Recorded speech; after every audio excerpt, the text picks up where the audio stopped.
Talking about sex can be scary, and there's a lot of conflicting advice out there about how best to have those conversations. Don't worry, we have your back. We've pulled the best, most trustworthy advice available from reliable organizations like Planned Parenthood and the American Sexual Health Association.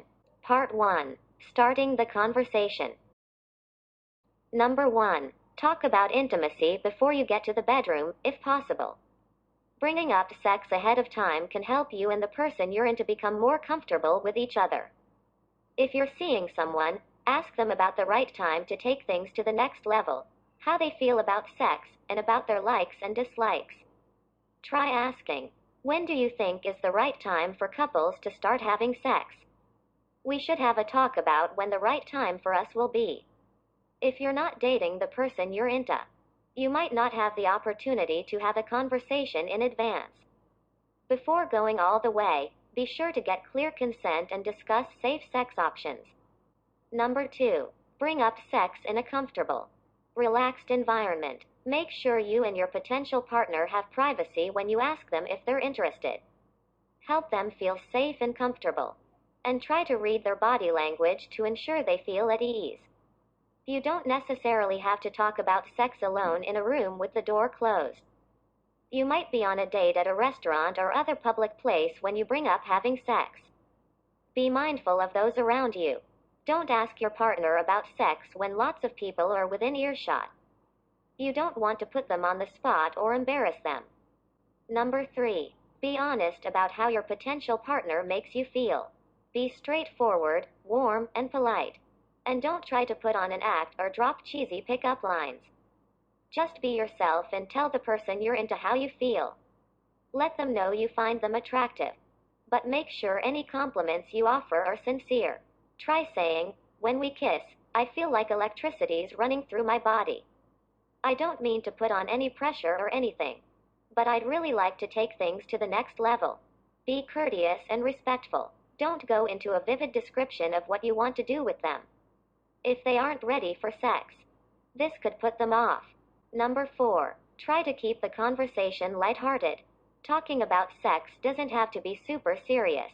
It's one thing if you're talking about a serious topic, like a negative sexual experience or an STI, sexually transmitted infection. However, if you're talking about what turns you on or telling someone you want to have sex, try to be playful or joke around to keep things relaxed. It's okay to be nervous, and having a sense of humor about your nerves can help put you at ease. If you get tongue-tied, try brushing it off with, geez, I sound like Google Translate gone wrong, or just be honest and say, sorry, I'm a little nervous. Let me start over. A little laughter can release nervous energy. However, self-deprecating humor can kill the mood, so go easy on making fun of yourself. Number 5. Check in with your partner when you're fooling around. If you're already fooling around, read the situation and make sure they're into it before trying to go further. If they don't seem enthusiastic about kissing and touching, back off and check in with them. In the heat of the moment, you could say, you're such an amazing kisser, and you turn me on so much. Do you want to take this further? You could also try asking, should we head to the bedroom, or can I touch you here? If you don't think they're into it, stop and ask, is everything alright? We can stop if this is going too fast. Part 2. Asking about likes and dislikes. Number 1. Joke around about pleasing them to break the ice.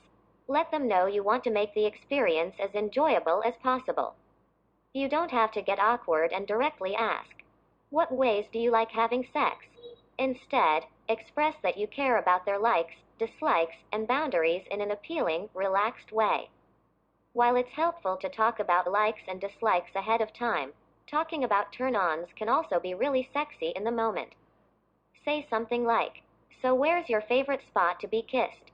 Or, tell me about something you've always wanted to try in bed.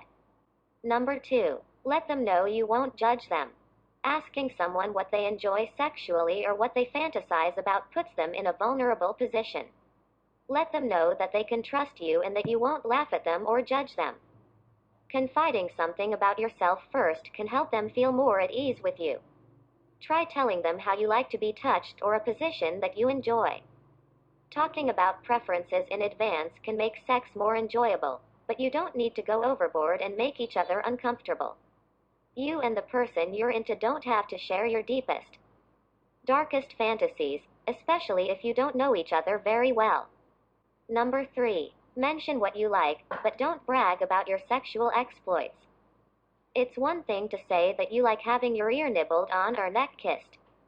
However, don't go into too much detail about your experiences or talk about past lovers as if they were conquests. No one wants to hear all about the last person their date slept with, and bragging about sex as a major mood killer. You can say, I like kisses on my neck, but don't say, man, it really turned me on when my last girlfriend kissed my neck and gave me hickeys. Number 4. Ask about what they don't like. You don't want to make turn-offs the main topic of your conversation. However, the experience will be more fun and less awkward if you know that a spot is extra sensitive or a position is uncomfortable for your partner. While it's good to check in now and then, asking, are you alright? Every 30 seconds is a turn-off. Be attentive to their body language, and try to stay in the moment instead of overthinking things. Part 3. Talking about safe sex. Number 1. Make sure your partner gives their consent. Consent should be clear and enthusiastic. If they seem uncomfortable or aren't sure about having sex, don't try to pressure them. Respect their decision if the answer is no, and don't ask for an explanation. They might want to kiss or touch, but that doesn't mean they want to have sex. They also have the right to change their mind and stop if they become uncomfortable at any point. Number 2. Try to bring up sexual health before you get physical. Talking about STI in the moment can ruin the mood, but it's a necessary conversation.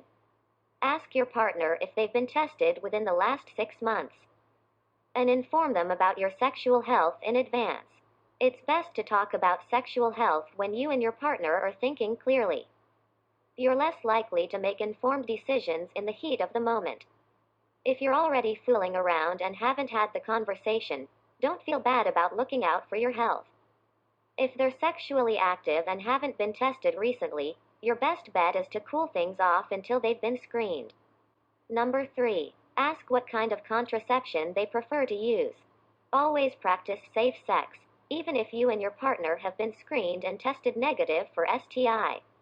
If you don't have protection on hand, say, this is really hot, and as much as I hate to stop, we should cool things off until we have a condom.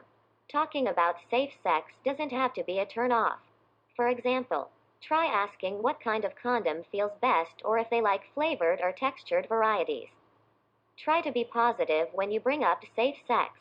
Mention that using protection benefits both of you instead of phrasing it like you need to protect yourself from them.